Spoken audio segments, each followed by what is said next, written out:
Census अलग है, census का एक्ट है, एनपीआर एनआरसी का सिटीजनशिप एक्ट के तहत आता। वो किसी और थम्सअप को जाकर ज्ञान दिए। ये जो दुम छल्लों को, जोकरों को बिठाकर इंटरव्यू दिला रहे ना ये लोग, उनको ना CAA का फुल फॉर्म आता, ना उनको कुछ एनपीआर एनआरसी के बारे में मालूम। हाँ, मगर गुलामी और चमचागिरी करना आता उनको। मजहब की बुनियाद पर कानून नहीं बना सकते। और हम पूछ रहे हैं कश्मीरी पंडित जो 5 लाख बाहर है कश्मीर, उनका बारे में कौन बात करेगा? मेरी बात चलेगी ना तो 5 लाख कश्मीरी पंडित को लेकर जाऊंगा मैं, जो 10 साल में आपने नहीं किया। 10 साल में आपने नहीं किया वो 5 लाख कश्मीरी पंडितों को। वो कौन सा रिलीजन है उनका? हिंदू नहीं है वो, भूल गए बीजेपी उनको। आप रिलीजन की बुनियाद पर कानून नहीं बना सकते। इसमें कई सुप्रीम कोर्ट के जजमेंट्स है और राइट टू इक्वालिटी के खिलाफ है। आप कैसे हर रिलीजन को आप उसकी इजाज़त दे रहे हैं उनको, और आप जो रिलीजन जिनका इस्लाम है उनको आप नहीं दे रहे, वो एक पॉइंट है। दूसरा ये है कि मैंने उस वक्त पार्लियामेंट में कहा था कि इसी तरह का एक क़ानून वाइट साउथ अफ्रीका ने बनाया था, तो महात्मा गांधी ने उस कानून को फाड़ दिया था। मैंने भी पार्लियामेंट में इस CAA के उस बिल को फाड़ा था। तीसरी बात यह है कि अब 4 साल के बाद ये सरकार रूल्स बना रही है। मैं देश को ये बताना चाह रहा हूं कि मैंने नहीं, मौजूदा अभी प्रेजेंट होम मिनिस्टर ने पार्लियामेंट में कहा था मेरा नाम लेकर कि OIC जी NPR भी आएगा, NRC भी आएगा। कई टीवी के इंटरव्यूज में उन्होंने बात कही थी। तो हम ये बताना चाह रहे हैं कि CAA एक्ट को सिर्फ आप CAA से मत देखिए, इसको आपको NPR से और NRC से जोड़कर देखना पड़ेगा।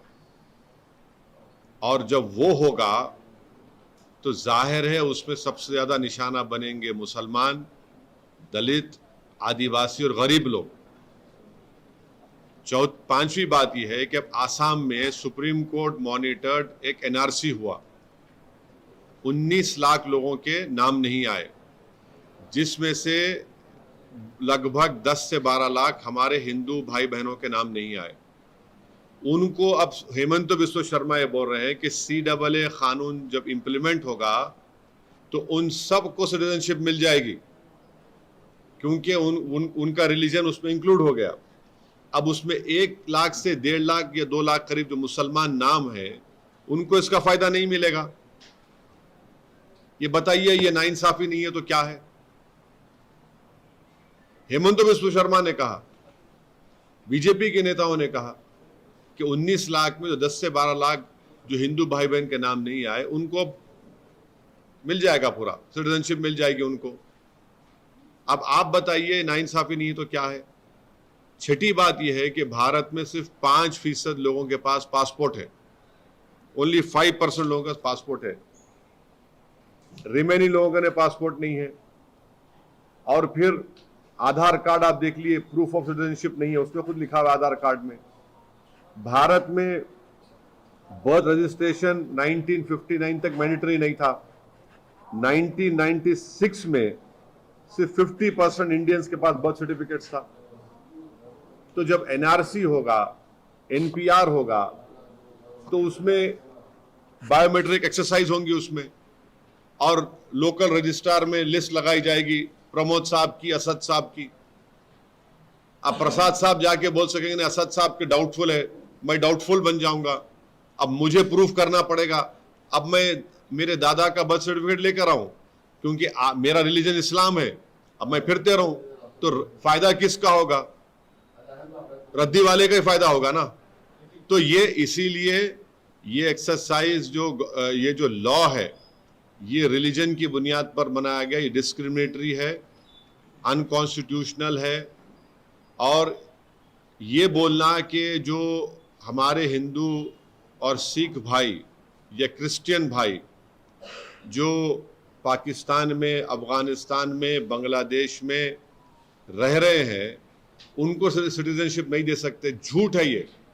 हमेशा सरकार के पास इख्तियार था, एग्जीक्यूटिव ऑर्डर से आप दे सकते थे। और आखिरी बात, नरेंद्र मोदी और बीजेपी को ये क्यों भूल गए कि कितने लाखों लोग कश्मीरी पंडित मुल्क से बाहर हैं? जो मुल्क से कश्मीर से बाहर है, उनको आप क्या कर रहे हैं? उनको आप क्या कर रहे हैं? भूल गए आप कश्मीरी पंडितों को?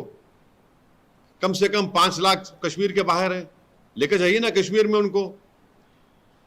इंग्लैंड में इंडियन, जो वहां के इंडियंस यहां पर वहां चले गए जो इलीगल, उनको वापस लेकर आइए। ग्रेट ब्रिटेन बोल रहा है कि लेकर आइए वापस, सरकार बोलती हम नहीं लेकर आएंगे। तो ये गलत है, डिस्क्रिमिनेटरी है, अनकॉन्स्टिट्यूशनल है। सरकार के पास पहले से पावर्स थे और है और रहेंगे कि वो जो